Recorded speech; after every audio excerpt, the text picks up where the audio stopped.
तो audio video clear है, very good. How are you all, कैसे हैं आप सभी लोग? How are you all? So I hope you all are good and preparing well for your exam. सभी लोग बहुत ही अच्छे तरीके से अपने गेट एग्जाम के लिए प्रिपेयर कर रहे हैं। और लास्ट क्लास में we have discuss about the compass surveying, compass और ट्रैवर्स का डिस्कशन हम लोगों ने कंप्लीट किया था। आज इस क्लास में क्या डिस्कस करने वाले हैं? आज इस क्लास में सभी important topic, specially from your GATE exam point of view, जहां से न्यूमेरिकल क्वेश्चंस बनते हैं आपके एग्जाम में, discuss. In the today's class, we are going to discuss all the important major topics of leveling and tachymetry.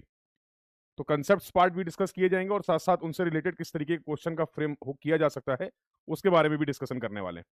ठीक है, तो should we start our discussion? Discussion start किया जाए बेटा। तो आई होप बेसिक चीजें सभी को पता है। लाइक लेवलिंग का मेन पर्पस क्या है? Now we are going to discuss about the vertical distance measurement. अभी तक हम लोगों ने हॉरिजॉन्टल डिस्टेंस के मेजरमेंट की बात की थी, but now we are going to discuss vertical distance, how can we can major.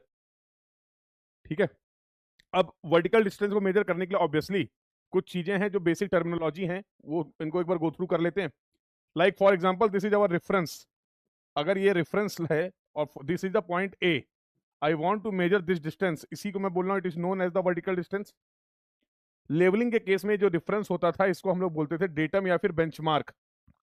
क्या बोलते हैं? डेटम या फिर बेंचमार्क। बेंचमार्क एक ऐसा पॉइंट रेफर करेंगे हम लोग जिसका वर्टिकल डिस्टेंस हमें डिफरेंस से पता होगा। ठीक है, बेंचमार्क यहां पे सही नहीं रहेगा, इसको मैं करेक्ट कर देता हूं। डेटम या रेफरेंस के लिए जो हम लोग लेते हैं that is mean sea level, MSL. अब एमएसएल आप कैसे डिफाइन करते थे? तो आप बोलते थे सर लो टाइड्स और हाई टाइड्स का जो डेटा होता है सी का, based on the 19 years data, 19 साल के डेटा को बेसिस पे एक सी का लेवल आपने डिफाइन किया था जिसको हम लोग बोलते थे मीन सी लेवल। अब किसी भी पॉइंट की वर्टिकल डिस्टेंस अगर आपको मेजर करना है तो we will measure by taking the reference of mean sea level. Mean sea level से को रेफरेंस कंसीडर करते हुए ही हम लोग वर्टिकल डिस्टेंस डिफाइन करते थे, जिसको हम लोग बोलते थे लेवल। लेवल भी दो टर्म होते थे, एक होता था रिड्यूस लेवल और एक होता था एब्सोल्यूट लेवल।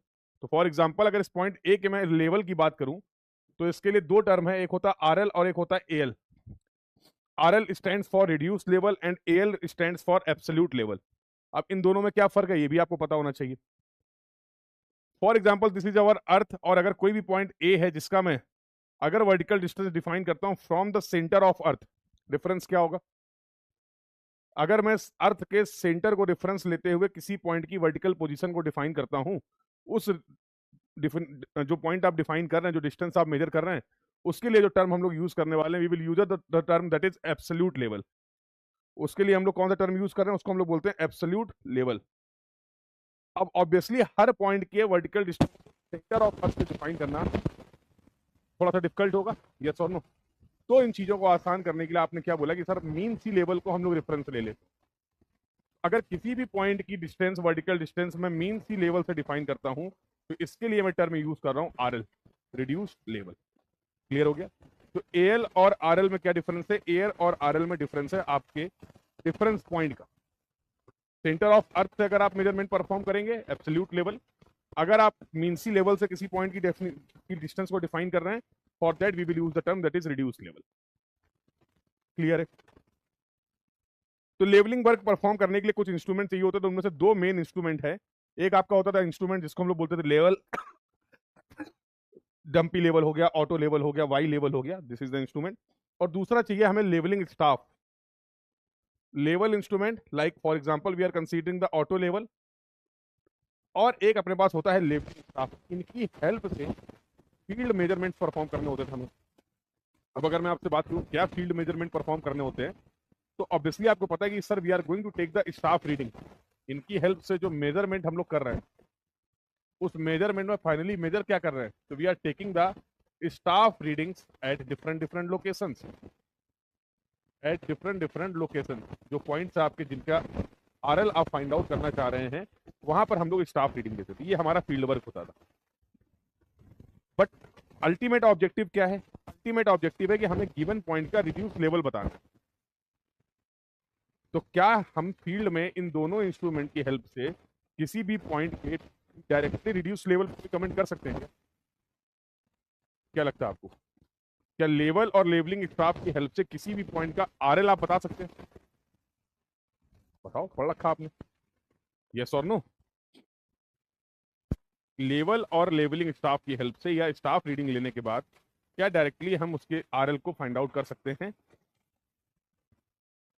कर सकते हैं, करेंगे। कैसे करेंगे? But yes, for that we are going to employ certain methods.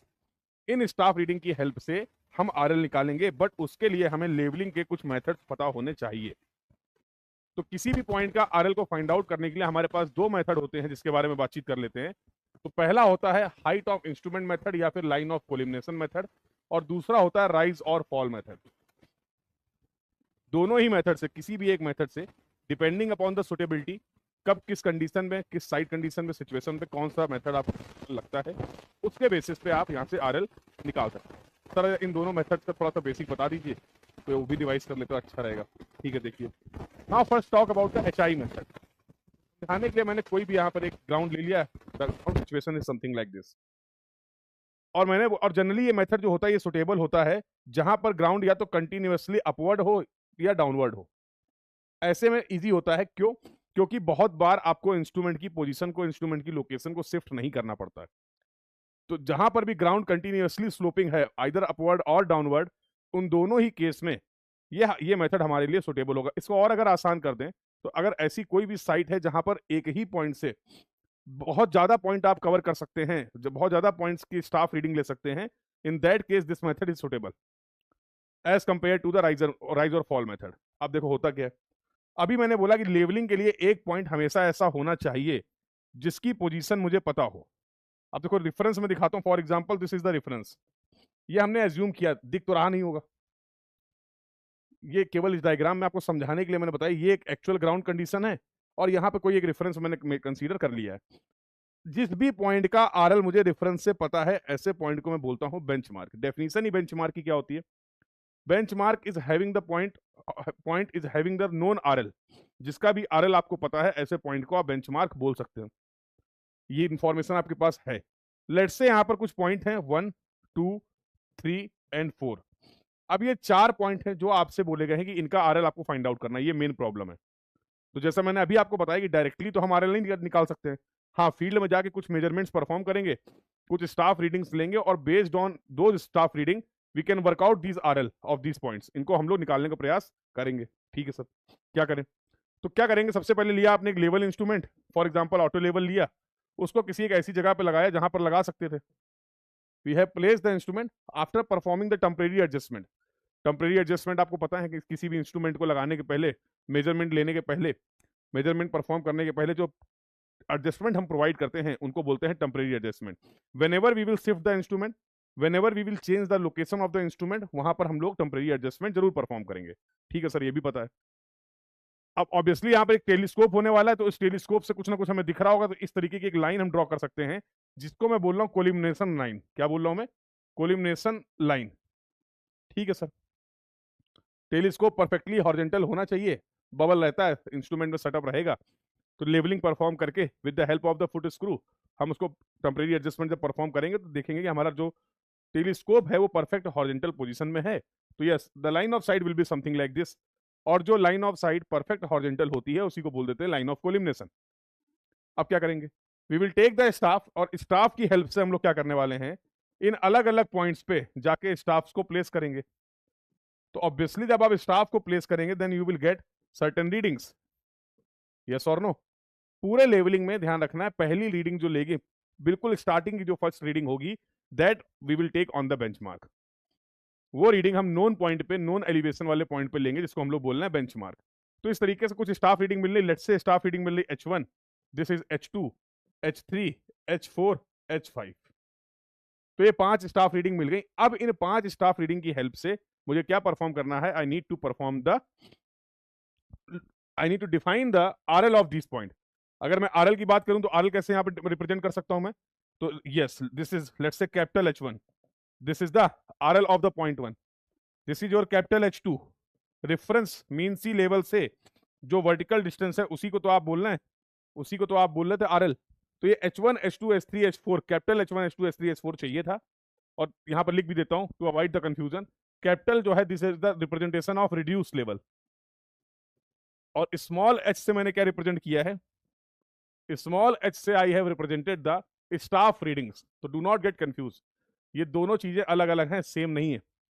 Capital H और स्मॉल एच में क्या डिफरेंस है, ये पॉइंट सभी को क्लियर है? बोलो भाई।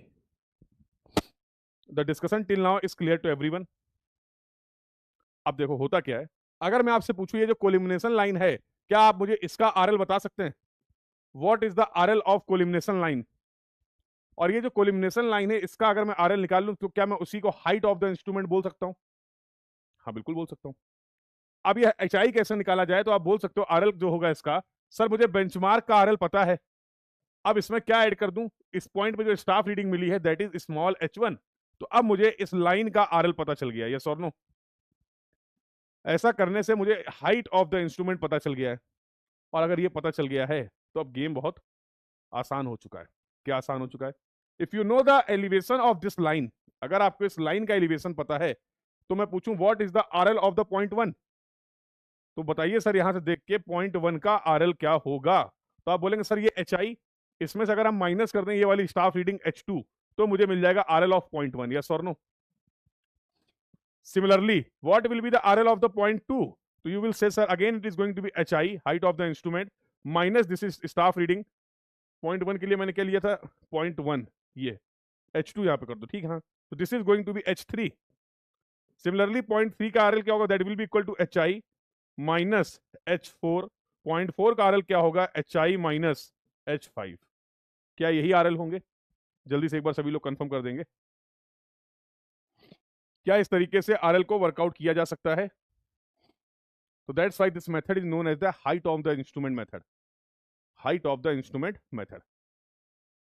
यहां पर सबसे पहले हम लोगों ने एचआई को फाइंड आउट किया, और एचआई और स्टाफ रीडिंग की हेल्प से we have worked out the RL of the different different points. कहानी क्लियर है? कोई किसी को समस्या हो तो बता दो। सर ये एक एग्जाम्पल था, कुछ रीडिंग्स मैंने ली हैं जिसको मैंने इस तरीके से रिप्रेजेंट कर दिया। बहुत ज्यादा रीडिंग्स होंगी, बहुत ज्यादा लोकेशंस होंगी, तो ऑब्वियसली इस तरीके से रीडिंग को मैनुअली मैनेज कर पाना हमारे लिए थोड़ा सा डिफिकल्ट है, और अगर कोई भी एरर हो गई तो फिर उसको भी से भी प्रॉब्लम होगी। यस, तो इसको सिस्टमैटिक वे में करने के लिए आप इसका एक टेबलेट फॉर्म देखते थे, तो क्या फॉर्मेट होता था फील्ड बुक का? तो आप बोलते थे सर सबसे पहले मैं लिखूंगा स्टेशन, एक रेफरेंस के लिए मैं आपको बता देता हूं, then there will be the back side reading, intermediate side reading, fore side reading, यहां पर HI निकाल लेंगे, यहां पर हो जाएगा RL, और यहां पर हो जाएगा रिमार्क। तो कुछ इस तरीके का एक फॉर्मेट है जिसमें हम फील्ड में मेजरमेंट्स के दौरान अपनी रीडिंग को क्या कर लेते हैं, फिल कर लेते हैं, to avoid any situation, confusion ना हो किसी भी कंडीशन में। जैसे इसी को मैं फिल कर देता हूं, तो ये फील्ड बुक आप मेंटेन करेंगे, तो यहां पर जो भी मैंने मेजरमेंट्स आपको दिखाए लास्ट स्लाइड में, अब उनको क्या मैं यहां पर फिल कर सकता हूं? हाँ कर सकता हूं। कैसे? तो सबसे पहला स्टेशन तो P स्टेशन था, इसका आरएल पता था? हाँ पता था, क्योंकि ये बेंचमार्क था, ठीक है। फिर हम लोगों ने क्या किया, स्टेशन 1 2 3 4 यहां पर स्टाफ रीडिंग्स ली थी, देखो 1 2 3 4 पे स्टाफ रीडिंग्स ली हैं। अब यहां पर कुछ चीजें आपको और समझना है। सर ये स्टाफ रीडिंग को आपने 3 तरीके से डिफाइन कर दिया, बैक साइड, इंटरमीडिएट साइड और फोर्थ साइड। अब इनको कैसे आइडेंटिफाई करें? पहली रीडिंग जो आपने बेंचमार्क में ली है वो हमेशा बैक साइड रीडिंग होगी। किसी भी इंस्ट्रूमेंट को एक जगह जब आपने प्लेस किया है, उससे लास्ट सर्वे रीडिंग जो ली गई है, अगेन लिसन केयरफुली, किसी भी इंस्ट्रूमेंट की एक पर्टिकुलर पोजीशन से जो लास्ट रीडिंग ली जाएगी that will be always known as the fourth side.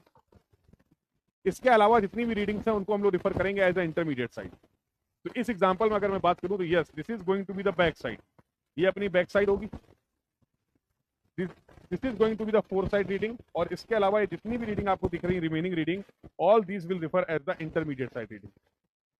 इसके बाद मैं इंस्ट्रूमेंट को किसी नई लोकेशन पर रखता हूं, again we will get the back side, intermediate side, और मे बी डेफिनेटली डिपेंड करेगा अगर इंटरमीडिएट लोकेशंस हैं, और finally we will get the fourth side reading.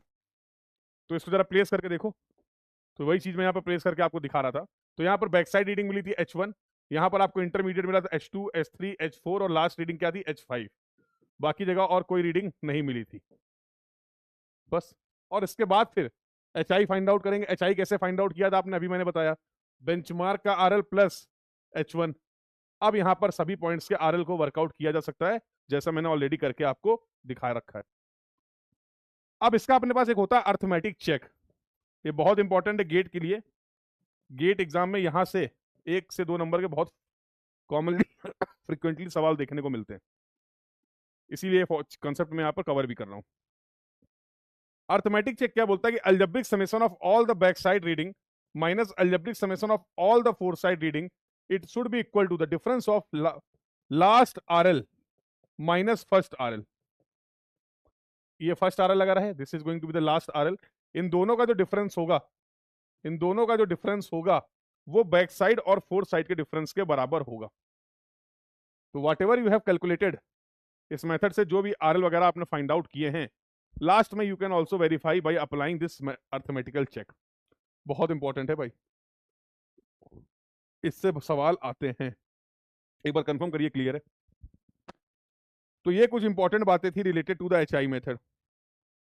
These are some important discussion related to the HI method. Clear हो गया तो एक बार कंफर्म कर दो यार। If the discussion till now is clear to everyone, confirm in the chat box. और अगर किसी को कोई डाउट हो तो पूछ लो। दूसरा मेथड देख लेते हैं सर। दूसरा मेथड होता है, ये सब तो मैंने लिख भी दिया, देखो ये सब कहानी लिखी हुई है एचआई मेथड तुम्हारे रेफरेंस के लिए। ये देखो चेक भी लिखा हुआ है, नोट्स आपको रेफर यहाँ से कर सकते हैं, आप नोट्स बना सकते हैं। और नोट्स तो मेरे हिसाब से ऑलरेडी आपके बने होंगे, बेस्ट वो थ्रू आप सभी इंपॉर्टेंट कंसेप्ट्स को क्विकली रिवाइज करना चाह रहे हैं, नहीं बने तो बना देना। दूसरा मेथड होता है राइज और फॉल मेथड। इसका भी गेम समझ लो। जब हमारे ग्राउंड में अंडुलेशन है, अब ग्राउंड तो कैसा भी हो सकता है ना भाई, तब हमारे लिए मेथड सुटेबल रहेगा। कहानी वही सेम है, ग्राउंड पे जाएंगे, एक पॉइंट तो ऐसा होगा ही होगा जिसके बारे में तुम्हें पता होगा, और वो होगा तुम्हारा बेंचमार्क। क्यों भाई, तो ये पी पॉइंट हो गया। लेट्स से कुछ आपको स्टेशन दे दिए गए, 1, लेट्स से 2, यहाँ ले लो 3, 4, और बोला गया है इनका आरएल आपको बताना है। ठीक है, आरएल निकालेंगे, कौन सा मेथड अप्लाई करेंगे वो बात की बात है। सबसे पहले तो हमें फील्ड में जाके स्टाफ रीडिंग सीखनी पड़ेगी। इन सभी स्टेशन पे गए, कहीं मौका देख के इंस्ट्रूमेंट को ठीक ठाक जगह पे रखा, ये रखा। इंस्ट्रूमेंट को यहाँ रखने के बाद, इंस्ट्रूमेंट को यहाँ पर प्लेस करने के बाद पहली रीडिंग लेंगे बेंचमार्क में। तो बेंचमार्क में स्टाफ को प्लेस किया इस तरीके से, और यहाँ पर एक प्यारी सी रीडिंग ले ली जिसको मैंने बोल दिया H1। ठीक है, अब मान लो यहाँ से इस तरीके से लाइन ऑफ साइट है। अब इंस्ट्रूमेंट को फिर से प्लेस करते हैं स्टाफ को 1 पे, तो यहाँ एक रीडिंग मिल जाएगी H2, यहाँ पे एक रीडिंग देख लेते हैं H3, यहाँ पर एक रीडिंग देख लेते हैं H4, और फाइनली एक यहाँ पर रीडिंग देख लेते हैं H5। Let's say in this way we have taken certain readings. ले लेंगे भाई। तो सर क्या यहाँ पर एचआई मेथड की हेल्प से हम लोग आरएल निकाल सकते हैं? हाँ निकाल सकते हो, अभी तो बताया एचआई मेथड। सर मुझे दूसरा मेथड भी जानना है कि राइज एंड फॉल मेथड कैसे लगाते हैं। राइज और फॉल मेथड देखो बताते हैं, ध्यान से देखो। कुछ ऑब्जर्वेशन बहुत इंपॉर्टेंट और बेसिक ऑब्जर्वेशन है, अगर समझ जाएंगे तो आगे भी बहुत आपको ईजी हो जाएगा। आगे भी कुछ इंपॉर्टेंट और फ्रिक्वेंट टॉपिक हैं आपके एग्जाम में, जिनके लिए ये डिस्कशन जो है वो वैलिड रहेगा, इंपॉर्टेंट है। पहले स्टेटमेंट सुनो फिर आंसर देना। लेट्स से अगर मैं बोलूं कि मेरे सर्वे के दौरान मैंने ये ऑब्जर्व किया, during our survey work we are observing that, let's say there are 2 और 3 points A B C, continuous points हैं ए बी एंड सी। तो स्टाफ रीडिंग आपने ए पे लिया है, then you are going to take the staff reading at B. 2 point ले लेते हैं, चलो कंफ्यूज नहीं करता हूं। 2 पॉइंट, पहला पॉइंट ए, दूसरा पॉइंट बी। सर्वे वर्क कर रहे हैं, इंस्ट्रूमेंट रखा है। ए पॉइंट पे लेट्स से स्टाफ रीडिंग मिल रही है 2 मीटर। ए पॉइंट पे स्टाफ रीडिंग मिल रही है 2 मीटर, ठीक। और बी पॉइंट पे स्टाफ रीडिंग हो जा रही है 1.2 मीटर। ए पॉइंट पे you are getting the reading that is 2 metre, B point पे जो स्टाफ रीडिंग आपको मिल रही दैट इज 1.2 मीटर। इन दोनों रीडिंग्स को कंपेयर करके क्या कुछ आइडिया लग रहा है ग्राउंड की पोजीशन क्या होगी? By comparing these 2 readings are you getting certain information about the ground profile? Reading में फिर से बता देता हूं। ए पॉइंट है जिसमें आपको स्टाफ रीडिंग मिली है 2 मीटर की, बी पॉइंट है नेक्स्ट पॉइंट जो है वहां पर स्टाफ रीडिंग मिली है आपको 1.2 मीटर। इसके बेसिस पे क्या कमेंट कर सकते हैं? बहुत सिंपल सा ऑब्जर्वेशन है मेरे लाल। इसके बेसिस पे आप ये कमेंट कर सकते हैं कि पॉइंट ए के कंपैरिजन में पॉइंट बी हायर एलिवेशन पे, तभी तो स्टाफ रीडिंग कम हो, क्योंकि दोनों स्टाफ रीडिंग आपने इंस्ट्रूमेंट की एक ही पोजीशन से लिया है। From the same position of instrument we have taken both the readings, और अगर हमारी नेक्स्ट रीडिंग प्रीवियस रीडिंग के कंपैरिजन में डिक्रीज हो रही है, इसका मतलब ग्राउंड प्रोफाइल इज इंक्रीजिंग। क्या ये कमेंट कर सकते हैं? चलो अगर ये समझ गए हो तो बहुत अच्छा है, बाकी मैं यहां से दिखा भी देता हूं। तो पी पॉइंट पे जो आपकी reading milli, let's say H1 है, ऑब्वियसली H2 रीडिंग क्या है, कम हो गई। H2 रीडिंग कम हो गई, इसका मतलब P के कंपैरिजन में 0.1 हायर एलिवेशन पे, यही तो मतलब हुआ। जब इन दो रीडिंग्स को कंपेयर किया, जब इन दो कलर कलर कलर कलर ये दो रीडिंग्स को कंपेयर किया, H1 और H2 को कंपेयर किया, तो क्या कुछ पता चल रहा है आपको? अरे बोलो हाँ या ना। हाँ बिल्कुल। इसको और सिस्टमेटिक अगर मैं कर दूं, H1 माइनस H2, ये पॉजिटिव आ रहा है, इसका मतलब क्या हो रहा है, राइज आ रहा है। अब अगला गेम देखो, जब आप इन दो रीडिंग्स को कंपेयर कर रहे हैं, किसको किसको, H2 और H3 को, क्या देखने को मिल रहा है, इनका डिफरेंस निकालो। H2 माइनस H3, क्या ये निगेटिव आएगा? तो क्या मैं बोल सकता हूं ये रिप्रेजेंट करेगा फॉल को? देखो तो एक ही डायग्राम में राइज भी दिख रहा है आपको, फॉल भी दिख रहा है, और इसी तरीके से हम फिर नेक्स्ट रीडिंग्स को कंपेयर करके राइज और फॉल निकाल सकते हैं based on the staff readings. बोलो हाँ। क्या बोलोगे? हाँ। अरे ये अलग नाराज है। बोलो भाई। In this way can we find out the staff readings like this? क्या इस तरीके से रीडिंग्स को निकाला जा सकता है, यस और नो? तो भैया इसका भी फॉर्मेट है। अब देखो यार, सर मुझे तो निकालना है RL ऑफ 0.1, ये तो बताइए। लो भाई, RL ऑफ बेंचमार्क पता है, प्लस माइनस राइज और फॉल। देखो इसमें राइज हो रहा है, इन दोनों की हेल्प से पता चल गया कितना राइज हो रहा है, ऐड कर दो तो you will get the RL of 0.1। अब इसी को अगर सर टेबुलेटेड फॉर्म में करना हो तो क्या गेम है? तो फिर से वही कहानी है, station, back side, intermediate side, fore side, यहां पर राइज, फॉल, RL और रिमार्क। ये लो, in this way this will be the format.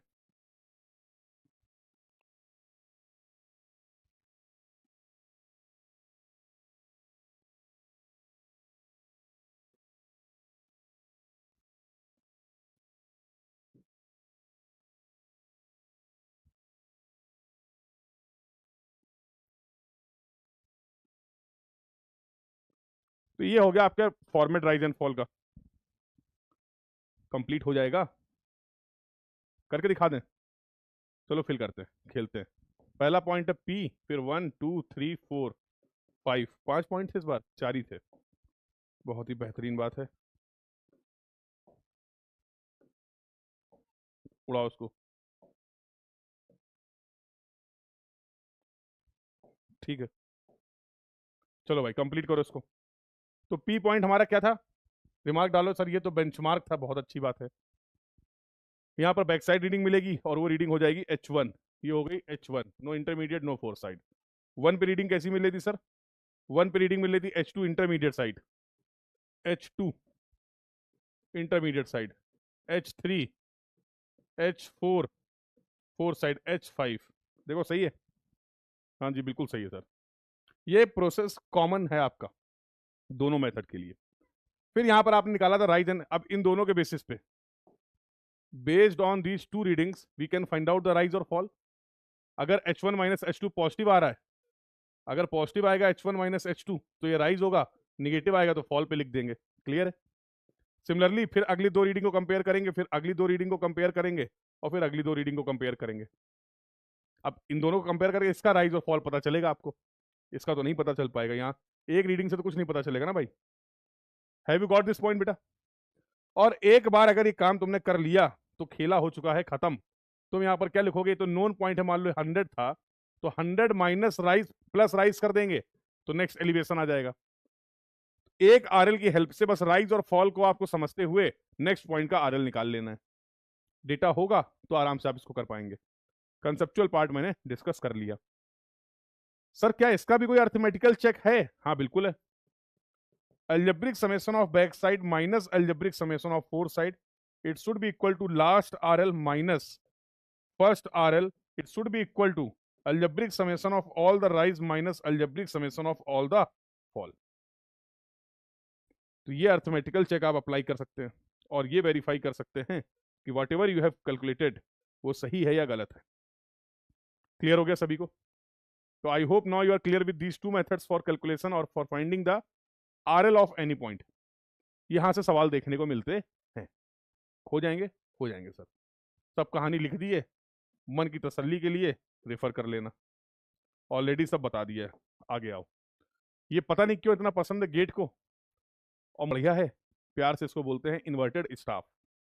कहानी पूरी लिखी हुई है, इससे ज्यादा आसान होगा कहानी को यहाँ पे एक बार समझ लिया जाए। छापने की प्रक्रिया यहां से पूरी कर लीजिएगा, कंसेप्ट मैं बता देता हूँ। स्टाफ अभी हम लोगों ने प्लेस किया, प्रीवियस जितना भी डिस्कशन हुआ।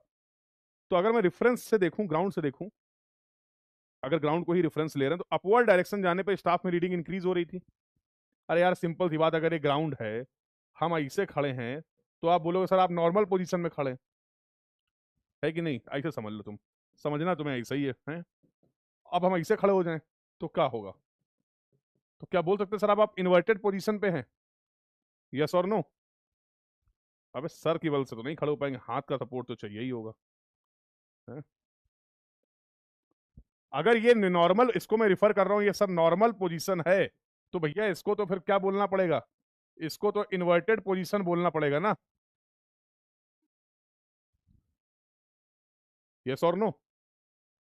Same goes with the staff. तो जनरली तो हमारी कोशिश ये है कि हम स्टाफ को नॉर्मल पोजीशन में प्लेस करें, बट कई बार परिस्थितियां ऐसी हो जाती हैं या हो सकती हैं कि हमें स्टाफ को इन्वर्टेड पोजीशन में भी प्लेस करना पड़ सकता है। सर कुछ एग्जांपल बताइए, कब, कहां, कैसे? आइए। तो जिस भी कमरे में आप बैठे हुए हैं, बैठे तो होगे डब्बे में ही, किसी न किसी कमरे में। मान लो यहाँ बैठे तुम, ये तुम्हारी स्टडी टेबल है, साइड व्यू तुम्हारा दिखाते हैं, कुछ इस तरीके से बैठे हुए। कला मेरी बहुत अच्छी है नहीं, भावनाओं को समझना, कला में समझोगे तो दिक्कत हो जाएगी। ये मान लो तुम्हारी चेयर वेयर है, इस तरीके से बैठे हो तुम। बैठे हो? जल्दी बोलो हाँ बैठे हैं। अबे आओ, ये अलग खेल खेल रहा मेरे साथ। तो ये मान लो तुम टेबल वेबल लगा के बढ़िया सा राजा बाबू बन के कलाकारी ही कर लेते हैं आज। मन ही नहीं है पढ़ाने का मास्टर का। चलो कुछ ऐसे तुम लैपटॉप लेके मान लो, और ये हम पढ़ा रहे हैं तुम्हें, तुम यहाँ सही से देख रहे हो टकर टकर। हम्म, ऐसे ही कुछ सिचुएशन होगी। कहाँ चले गए? अच्छा हो यहीं, ठीक। हो सकता है होगा ही, यहाँ पे कमरे में फैन भी लगा होगा, कमरे में एक फैन भी लटक रहा होगा, मान लो इस तरीके से होगा। चलो है, चला रहे हो नहीं चला रहे हो वो तो मौसम पे डिपेंड करता है, मान लो लगा हुआ है। सर इसको कमरे का फ्लोर बोल सकते हैं? ये सर रूम का फ्लोर हो गया, ठीक है सर, अच्छी बात है। सर इसको सीलिंग बोलते हैं? सर ये सीलिंग हो गया यहाँ पे, ठीक है। पढ़ते पढ़ते तुम्हारा अचानक से मन किया कि सर मान लीजिए फ्लोर पे कोई एक पॉइंट है पी, इसका आरएल आपको पता है जिसको आप बोल लो बेंचमार्क, इसका आरएल आपको पता है जिसको आप बोल लो बेंचमार्क। आपने बोला सर मैं जानना चाहता हूं कि सीलिंग का आरएल क्या है, सीलिंग का आरएल क्या है, ठीक है। ये जानने के लिए आपने क्या करा, आपने एक यहां पर इंस्ट्रूमेंट लगाया, और इंस्ट्रूमेंट लगाने के बाद जो पॉइंट था पता था तो सबसे पहले तो उस पर एक रीडिंग ले ली। मान लो ये H1 रीडिंग मिल गई। ये जो स्टाफ आपने प्लेस किया, this is the normal position of the staff. ऐसे रखते थे ग्राउंड में स्टाफ। अब मुझे सीलिंग में फॉर एग्जांपल कोई पॉइंट के है जिसका आरएल फाइंड आउट करना है, तो भैया अब यहाँ पे स्टाफ कैसे लगाएं? तो उल्टा ही तो लगाएंगे, 0 1 2 3 ऐसे रीडिंग इंक्रीज कर रही होगी। This is the inverted position of staff. You have place the staff और यहां पर रीडिंग मिल गई H2, ठीक है। अगर मुझे बेंचमार्क पता है तो what will be the RL of K? RL of benchmark plus H1 plus H2 is going to be the RL of point के।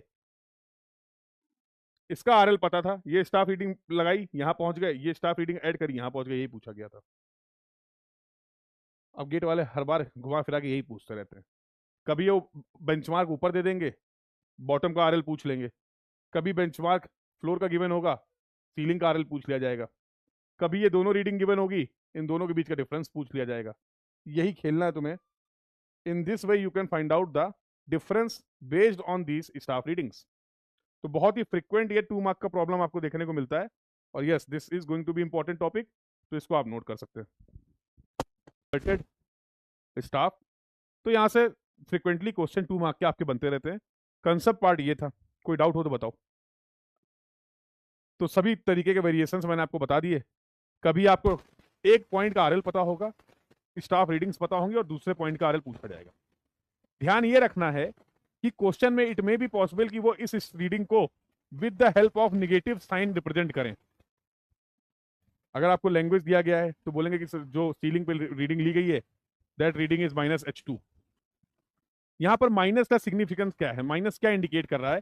माइनस केवल और केवल ये इंडिकेट कर रहा है कि ये रीडिंग इन्वर्टेड स्टाफ में ली गई है। इसको अगर मैं माइनस को यहां पर कंसीडर कर लूंगा तो प्रॉब्लम हो जाएगी। माइनस का केवल रिप्रेजेंटेशन आपको ये बता रहा है कि this reading that you have taken on the inverted staff. भाई देखो, वर्टिकल डिस्टेंस से डिस्टेंस कैसे निगेटिव हो जाएगी?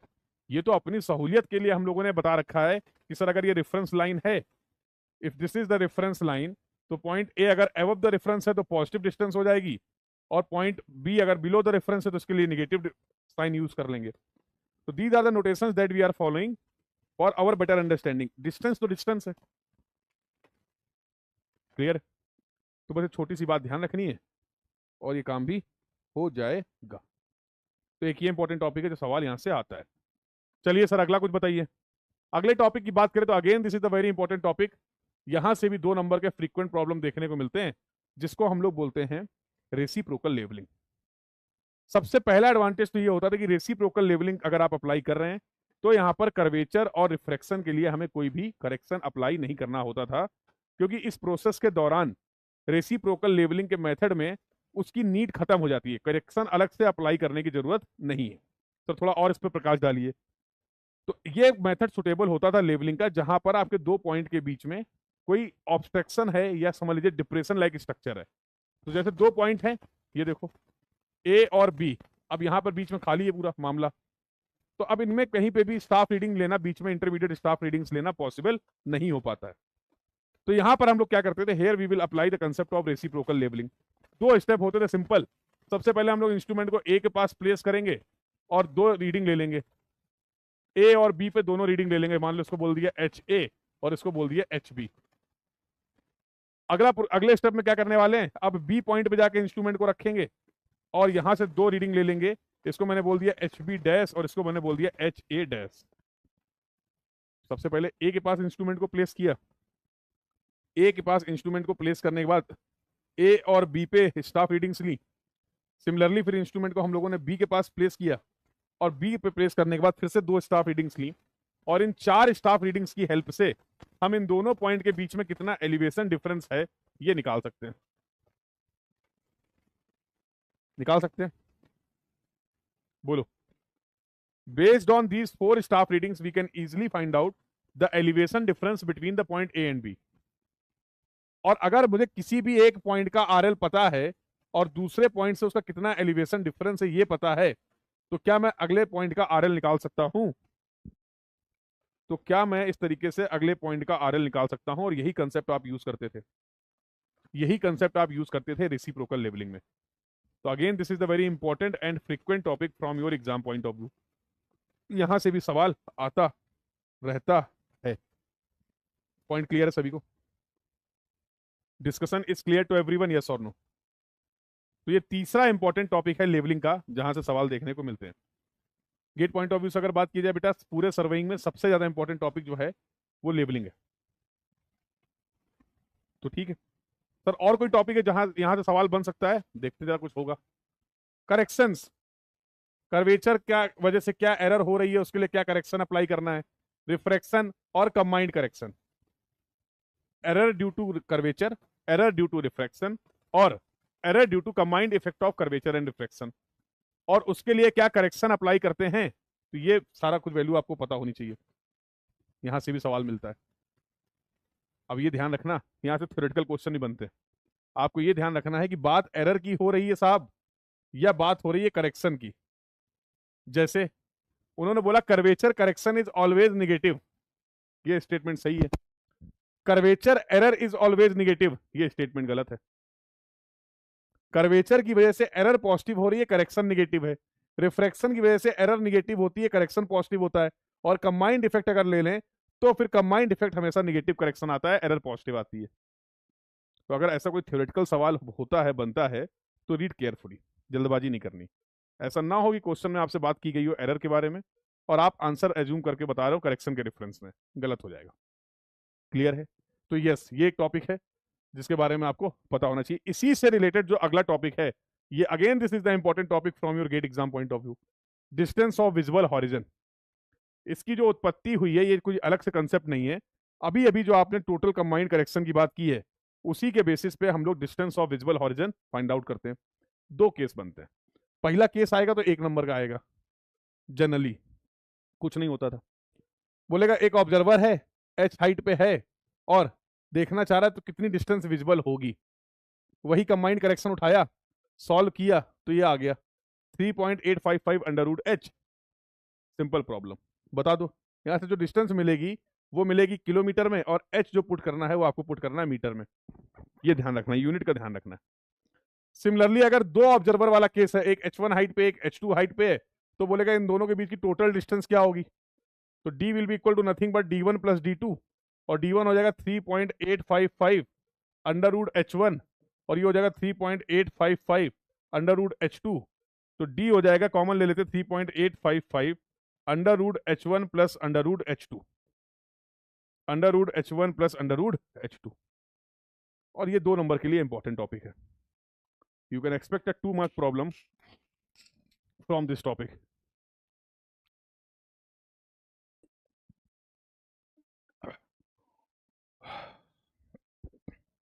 Clear to everyone?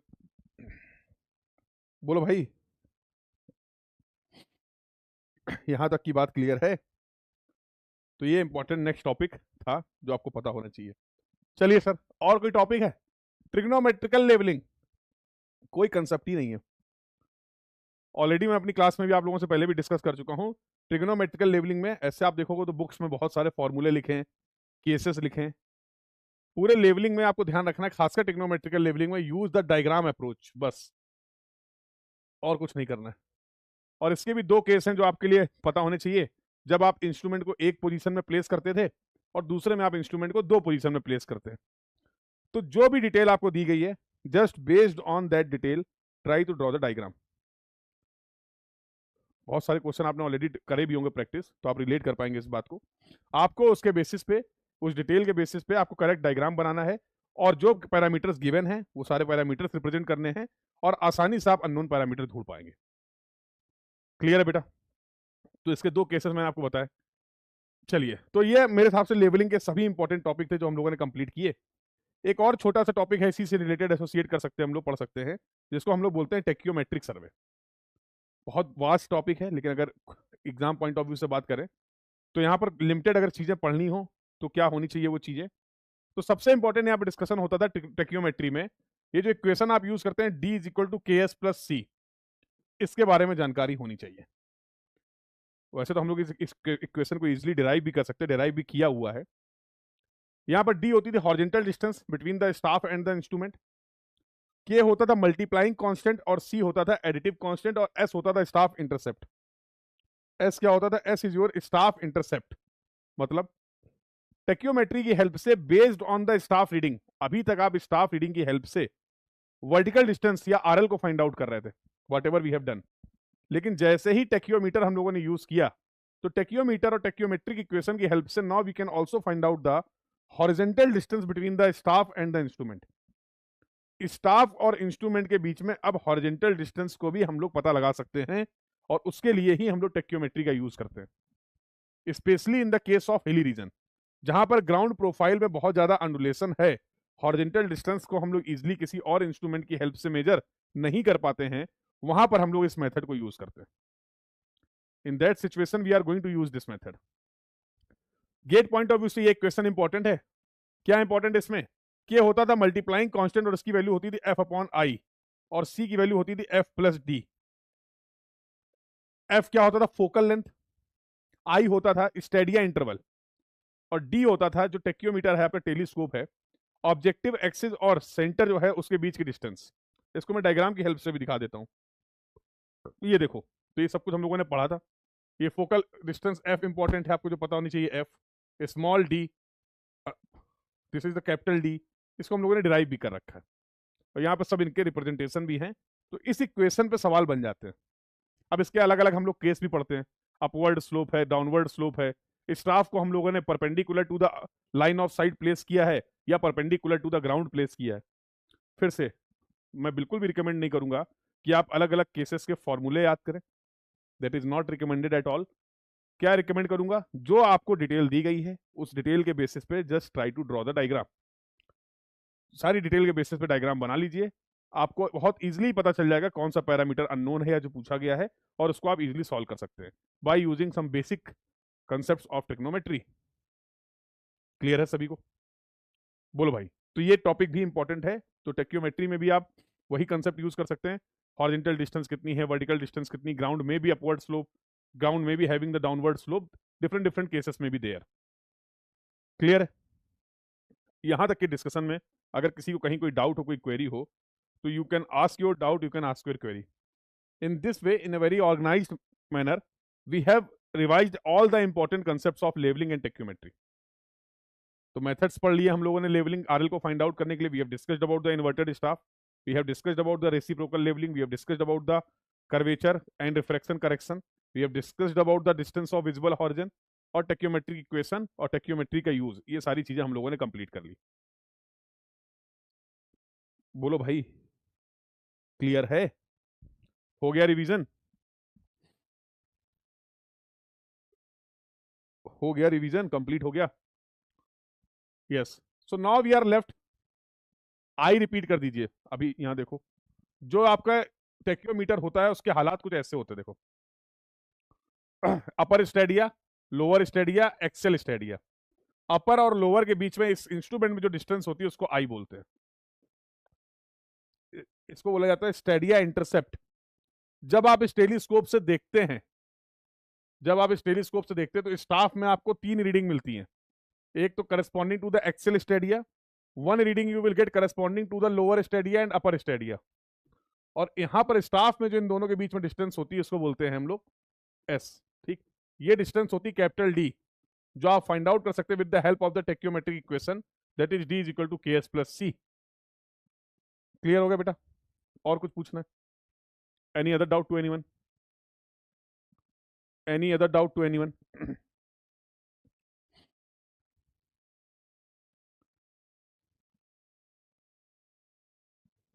एक बार कंफर्म कर देंगे बेटा अगर क्लियर है। अगर डाउट क्लियर है एक बार कंफर्म कर देंगे आपके सर्वेइंग के। तो अभी सर नेक्स्ट क्लास में क्या डिस्कस करने वाले हैं, तो एक क्लास में हम लोग डिस्कस करेंगे अब जितने छोटे छोटे टॉपिक्स रह गए, जैसे calculation of area and volume, GATE में सवाल पूछ लिया जाता है। थ्योरी ऑफ एरर, सवाल पूछ लिया जाता है। तो ये हम लोग नेक्स्ट क्लास में कंप्लीट करेंगे, और then we will have the discussion for the photogrammetry GPS. GPS तो पार्ट नहीं सिलेबस का, photogrammetry GIS and remote sensing. तो अब अपकमिंग 2 लेक्चर्स में ये कंप्लीट हो जाएगा आपका। ठीक है, अभी बेसिक सर्वेइंग के जो छोटे छोटे टॉपिक बचे हुए, मिसलेनियस टॉपिक बोल देते हैं उसको हम लोग, वो हम लोग रिवाइज कर लेंगे। अब जैसे calculation of area and volume में मुझे आपसे के साथ 2 फॉर्मूले डिस्कस करने हैं। ट्रेपेजॉइडल फॉर्मूला बताना है और सिम्पसन्स 1/3। सिमिलरली कर्व के कुछ क्वेश्चन आते हैं, तो कर्व के 5 पैरामीटर है। टेंजेंट लेंथ क्या होगा, मिड ऑर्डिनेट क्या होगा, अपेक्स डिस्टेंस क्या होगा, length of the longest chord क्या होगा, लेंथ ऑफ द कर्व क्या होगा, ये पॉइंट डिस्कस कर लेंगे। सिंपल सर्कुलर कर्व से रिलेटेड कभी कभी पूछ लिया जाता है। थ्योरी ऑफ एरर में क्या बेसिक रूल होते हैं, एडिशन अगर कर रहे हैं, सब्सट्रैक्शन कर रहे हैं, कॉन्स्टेंट्स अगर मल्टीप्लाई कर रहे हैं, 2 क्वांटिटी को मल्टीप्लाई कर रहे हैं, how we can find out the weight, तो उससे रिलेटेड जो लॉज हैं उसके बारे में डिस्कशन कर लिया जाएगा। तो ये टॉपिक हो गया आपके जो बेसिक सर्वेइंग के बचे हुए, और एक लेक्चर में हम लोग कंप्लीट करेंगे मॉडर्न सर्वेइंग वाला पार्ट जो है, एडवांस सर्वेइंग जिसको आप बोल सकते हैं, जहां पर हम लोग बात करेंगे फोटोग्रामेट्री, जीआईएस और रिमोट सेंसिंग। मेजर डिस्कशन जो होगा वो रिलेटेड टू द फोटोग्रामेट्री होगा। Scale of the vertical photograph, relief displacement क्या होने वाला है, flight planning, how we can find out the number of photographs required, 2 point के बीच में डिस्टेंस कैसे फाइंड आउट करें अगर उन पॉइंट्स के फोटोग्राफिक कोऑर्डिनेट्स हमें पता है। तो 4-5 टॉपिक हैं, बहुत फ्रिक्वेंट और इंपॉर्टेंट हैं गेट पॉइंट ऑफ व्यू से, वो डिस्कस करेंगे। And we will also see the discussion about the remote sensing और जीआईएस से रिलेटेड डेटा फॉर्मेट्स क्या होते हैं, ये सारी चीजें भी डिस्कस करने वाले हैं। So this is the planning for your upcoming session, और आज की क्लास का डिस्कशन यहीं पे करते हैं complete. I hope you all have enjoyed the session, और साथ साथ सारी चीजों को आप कंसेप्चुअली रिवाइज कर पाएं। After this you are in this position, you can start attempting all the previous year question इस डिस्कशन से। ठीक है,